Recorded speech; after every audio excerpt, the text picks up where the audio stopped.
temps bi ñu perte yëpp ci benn détail bon je ne vais pas dire détail mais ci benn règlement bu ñu doon réglé auparavant yéen ngeen gëmm ko ba heure bi voilà ngeen ñëw di ko voté. waaw bon je pense que soo présenté mbir mi noonu. demewul noonu. non du demee noonu soo ko présenté noonu c'est je veux dire c'est pas une da ngay fausser mbir mi. sama réponse ça va être très simple mooy nous avions dit que règlement intérieur bi nekk aujourd'hui à l'Assemblée nationale. dañ ko war a changer pour premier ministre mën na ñëw def DPG.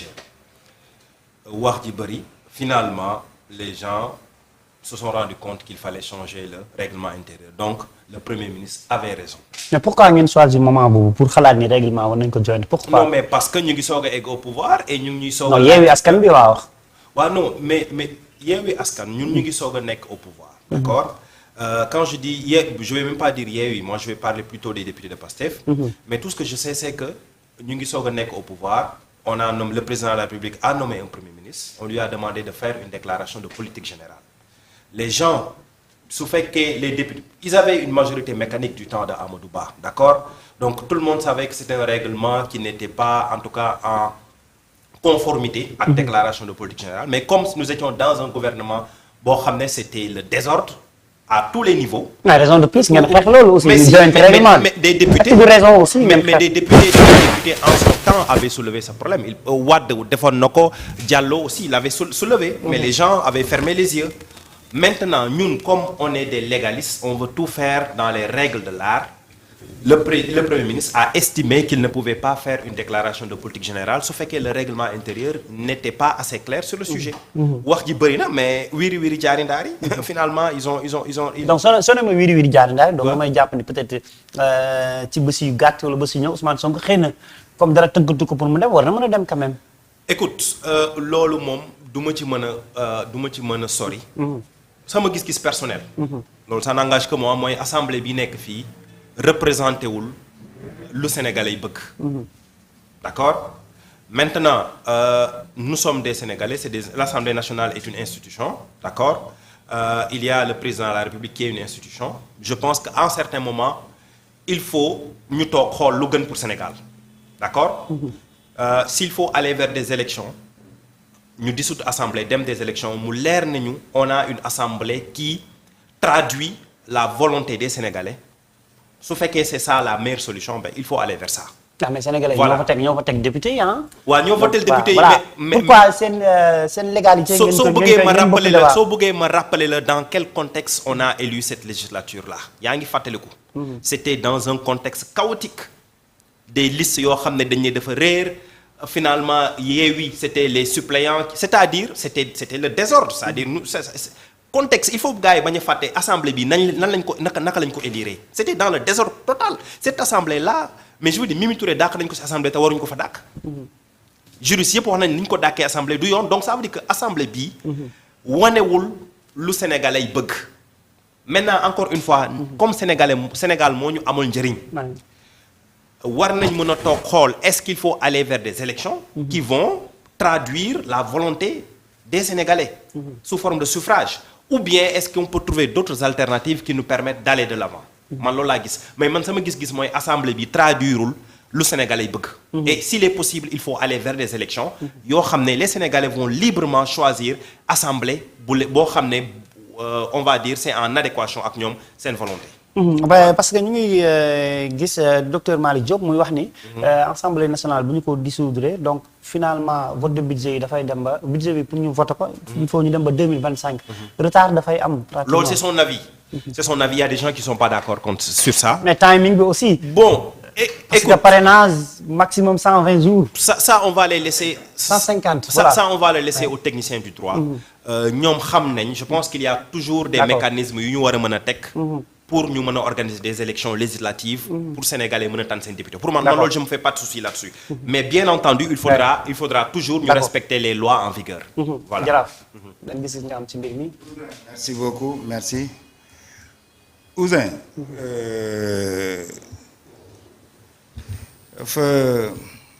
fay doy waar ngay dégg yenn yi quoi sincèrement fii ñu toll fay doy waar ngay dégg yenn yi xam nga booy daw di daw ba tafu ci mur da ngay avancer rek wala nga toog loolu moo dal gars yi daw nañoo daw ba sës fii ñu toll lay amatul DPG le premier ministre war a dem defi c'est vrai que suñ constitution en son article 55 moo imposé le premier ministre à ce que mu def DPG bi devant l'Assemblée mais imposé wu ko délai c'est vrai mais dafa doon une tradition républicaine une tradition institutionnelle assemblée di une institution boo xam ne loolu moo fa am ñëpp di ko def donc su fekkee premier ministre ñëw na ñu war ko def mu bañ ko def ñu bàyyi ba délai bi nga xam ne nii mu ngi jot pour mu def ko c'est-à-dire les 3 mois bi muy jot ci la Guy Marius Sagna bind une lettre envoyé ko le premier ministre bi tontu ko ne ko duma ñëw damay dem sax def bu ngeen ko deful fii léegi le 15 il avait donné une date su ngeen ko deful fii ak le 15 ma dem defi DPG ak jury populaire génn def comme showbiz yooyu noonu show bi mu defoon Grand Théâtre loolu la wax menacer nit ñi menacer institution bi nga xam ne nii askan bee ko fal dafay ruslu dafay doy waar un Sénégalais toog naan les députés yii ñu nekk fii représenté wuñ le peuple sénégalais bi nga xam ne moo leen faloon kon Diomaye représenté wul le peuple sénégalais kon Ousmane Sonko ci boppam mais big bi nga xam ne moom le président son excellence Diomaye jël defal ko ci décret def ko premier ministre valable tul ça veut dire quoi ñu dem élection législative askan bi exprimé wu teg ñi ñuy teg comme député ngeen ne loolu noonu du volonté peuple bi ça veut dire quoi waxu caaxaan la gis nga aujourd'hui même su fekkee ne nii amul benn loi organique bu ko imposer loolu parce que tant que mu ngi doon une loi organique doon dépendre ci assemblée organisation intérieure bu assemblée lay viser n'est-ce pas su fekkoon ne nii constitution bi ba muy wax la muy wax ci article 55 dafa viser li nga xamante ni moom mooy la loi organique ci délai bi bu boobaa dinañ ko imposer délai mais imposer wuñu la délai d'accord nañ ñëpp xam nañ ne kenn imposer wu la délai ay nag tradition la say moroom yu góor noonu lañ def askan bi loolu lañ tàmm gis nga war a dem nga def ko fii ñu toll mon cher dissoudre l'Assemblée ak bañ a dissoudre l'Assemblée benn la aujourd'hui ce qui est important mooy bu ñuy dissoudre l'Assemblée nañ ko dissoudre mais tenir compte ci li nga xam te ni moom mooy le calendrier républicain le calendrier électoral wax nga ko léegi nii dañu am ay parrainage wax nga léegi aussi que ne dafa am date boo xamante ni d'ailleurs voilà pourquoi le président de la République demandait conseil constitutionnel kañ lay mën a dissoudre l'Assemblée parce que nous sommes dans une république du lu neex waaye mu def su fekkee ne nii en fonction date yi possible na pour mu dissoudre Assemblée mais amul problème pour que mu dissoudre Assemblée na fekk ñu mën a organiser ay élections ci période boobu rek am moyen yuñ ko organiser c'est ça qui est important mais loo ci mënti gis rek waxtaan dafa am solo te sama gars yi dañ dul ay nit yoo xamante ni dañuy dialogue gars yi xamuñ dialogue gars yi xamuñ consensus c'est l'hôpital qui se n'est-ce pas qui se moque de la charité. gars yi non gars yi xamuñ consensus président xam na ne waxtaan ak député yi moom la war a def pour que ñu teg ko ci yoon surtout que yow amuloo majorité à l'Assemblée da ngay doon un républicain nga wàcce sa bopp nga toog ak nit ñi convoqué leen wax ak ñoom wax leen li nga bëgg fii ay républicain kese fi nekk ay doomu sénégalais kese fi nekk njëriñu askan bi kese lañ war a xool nañ bàyyi seen politique politicienne bi le premier ministre na dem defi DPG su fekkee ne nii référentiel bi nga xamante ne nii mooy défaut aujourd'hui amu ko parewul parce que nee na septembre lay pare moom moo ne le projet septembre lay pare. est-ce que du nekkoon le premier ministre. dafa bëgg a traîner nit ñi ba projet bi pare muy soog a mën a dem defi DPGM. mon cher. d'accord bu demee defi DPG fii may wax ak yow nii.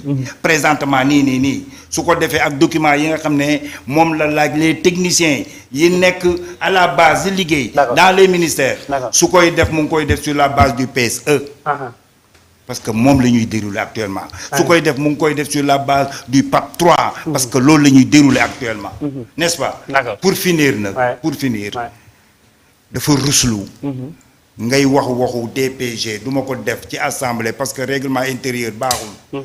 di dal ci kaw règlement intérieur muy erreur ah. ñun ñëpp ñu reconnaître que ne l'assemblée daf ko waroon a defar bu yàgg. erreur u député yi la. ça tout le monde le sait. mais dafa ruslu. yow nga ne du ma fa dem parce que règlement intérieur bi baaxul. ba pare di fa envoyer ce ministre des finances pour mu dem def DOB.